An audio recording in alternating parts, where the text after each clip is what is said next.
Hi everyone and welcome back to video 2 of working with gifted and talented pupils. Our first video focused on what gifted and talented really means and how to identify the talents that lie hidden in your classroom. If you haven't seen that video yet, you'll find it linked in the description below. This video is going to focus on what to do next. Now that you've identified you've got gifted pupils, what now?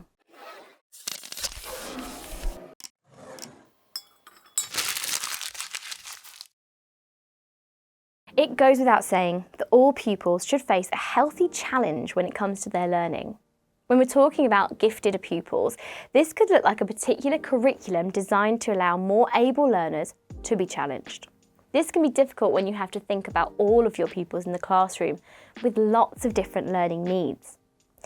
So where do you pitch your teaching when one pupil is excelling beyond their age expectations and another is feeling behind? Do you teach the main middle sector of the class and hope that the high achievers will just become more adept and master the skills being taught? Or do you aim higher and move the high achievers on further? Sir Michael Wilshaw, Chief Inspector of Schools in England, stated, "If provision for the brightest children is good, it's likely that the other groups of learners are also being well served." I like that we're aiming and striving to have high standards within the classroom. So what can you do to engage and inspire your pupils? As an educational professional, there are a few things that you can do to make sure that every child is given the opportunity to find their own gifts and talents. Some of these factors could look like engaging pupils in learning through good teaching practice, thorough planning for your class with engaging and challenging tasks that can be extended to challenge further, and differentiation will be key, the task itself or by expectation. You create challenges through good use of assessment of learning, questioning pupils in depth and expecting clear and well thought out answers. Learning, which involves self-direction and independence, extend the learning and push your more able children through well thought out extension activities. Reading a book because a child has finished the task in 5 minutes flat is not acceptable generally.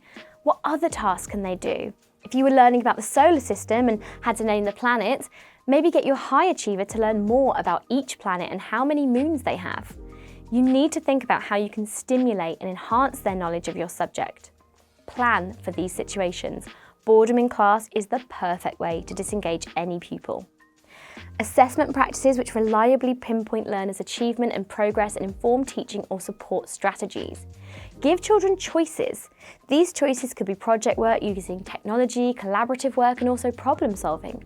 Encouraging engagement of a task in class, which varies, keeps interest high, and allowing independent learning through projects can give the students confidence and autonomy in their work.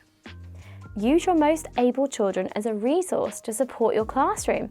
Can they support other children? Acting as help to those struggling.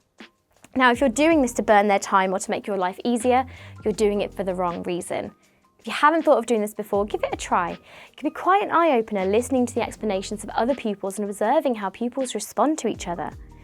It also recognises the more able child as capable, but can then teach other skills such as mentoring, supporting, explaining, and even teaching. The class are working together to succeed, which also promotes teamworking and camaraderie. So how to explore other areas of talent? Academic areas are perhaps a little easier to identify and nurture within schools. So how can you meet the needs and support the creative gifts that some pupils have? I'm sure you've seen all schools trying to broaden the experience of pupils with talent shows which are put on, encouraging those of a particular talent to share their skills with others. This could be singing, dancing, lip syncing, acting, martial arts, playing an instrument, reciting poetry, comedy, or a wide range of other activities. Giving the pupils the opportunity to showcase skills can be an eye-opener for staff in school. Before the talent show, you might not have known that Eli was a talented percussion player or that Rhiannon had such a talent for writing and reciting poetry. In some instances, you may be overtly aware of some people's talents due to their own promotion of what they do. Some may have had time off to pursue their talent in drama and singing in the local theatre, or some may represent their dance group in a national competition and want to show you their routines. When I think back to school, I was definitely the one that you'd find singing, dancing, and generally being a performer at any time I could. Finding these things out is great as it can help you connect with your pupils, enabling you to show an interest and ask how they are getting on. If the parents aren't aware of this talent or what to do with it, Give them advice on how to nurture it outside of school. Maybe recommend a local drama club or swimming club. A talent show can be a very public performance, so maybe not everyone's cup of tea, but perhaps you can make time in your teaching week to explore your pupils' talents in other ways. How about those wet playtimes and lunchtimes? This could be a time where pupils are allowed to show their skills. It's often lunchtime supervisors who will see a group choreographing a dance routine or hear that group of Year 7 children singing. Communication between staff may give an insight into what goes on when out of the confines of the classroom. Parents' evening is another great opportunity to gather information about pupils. You might have learnt that Morgan is a talented piano player working towards his grade 6. He doesn't study music in school, but it's his passion outside of school. If you've ever taken your pupils out of the classroom for a school trip, disco or a residential, you'll have had the opportunity to see your pupils in a different light. You'll get to know them as people rather than just a kid in your class, and it can be enlightening. You'll be able to see their personality and gain a broader understanding of who they are, which can help in all areas and could be a route in to find out more. When a pupil is identified as gifted or talented, it's natural to question yourself about how to keep them engaged and moving forwards.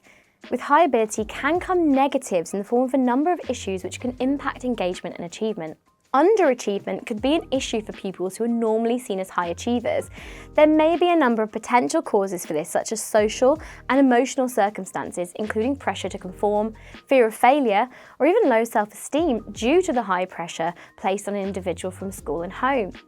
You may also find that some high-achieving pupils have found in the past that they could coast through their lessons or exams with ease and little effort. But as they progress through the school years and the pressure increases, coasting doesn't cut it anymore. This underachieving due to a lack of effort or complacency could come as a shock to the pupil, which will hopefully prompt them to knuckle down to reach their full potential. Boredom, due to not being engaged in the classroom, will have a significant effect on your high achievers. Being bored leads to disengagement, and that's not what's wanted for any pupil in any classroom. This boredom can lead to poor behaviour, which not only is a distraction for the teacher, but it isn't fair on the rest of the class either. I'm sure you'll remember that pupil in your own school who was able to mess about but then achieve brilliantly. Whilst they were distracting the class and causing others to fall behind, they could afford to behave badly and still do well. Class management of your pupils will be key in this situation. These children are perhaps not naughty, but just under challenge, so over-exuberance spills out as disruptive behaviour. Pressure to achieve from home and school can be too much to handle for some pupils, so it's essential to remember that these are children and need a work-life balance. If gifted in an academic area or talented in a creative area, too much pressure can cause mental health issues, disengagement, as well as underachieving. I think we can agree that when teaching any pupil, we need to meet the needs of every individual student. However, having a gifted or most able child in your class can bring about other challenges. You need to meet the needs of all effectively to allow pupils to flourish. While this may create more work, it will challenge your own teaching as you strive to teach the highest standards required to meet the needs of the most able, which will also benefit the whole class. If you're finding these videos helpful, then why not share them with a friend? I've been Natalie from My Progression, and let's keep your career in motion.